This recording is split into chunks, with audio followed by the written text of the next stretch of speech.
અને જો કાંતિભાઈ હારે તો હું ચોક્કસ વાંકાનેર વિધાનસભા 67ની સીટ ઉપરથી રાજીનામું આપી દઈશ એવી મારી ચેલેન્જ છે।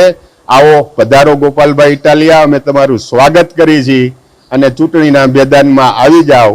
અને મોરે મોરો જે કરવાની વાત છે ને ગોપાલભાઈ, એ મોરે મોરો એમનેમ નથી થતો।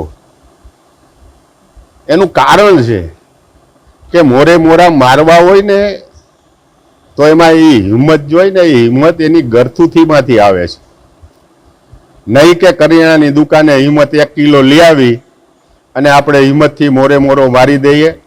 આવો ગોપાલભાઈ, મોરે મોરો મારવો હોય તો અમે મોરે મોરો મારવા પણ તૈયાર છીએ અને આપનું સ્વાગત કરીએ છીએ। આપ મોરબીની ચૂંટણી લડવા આવો, બસ એ જ। ભારત માતા કી જય, વંદે માતરમ, જય જય ગરવી ગુજરાત।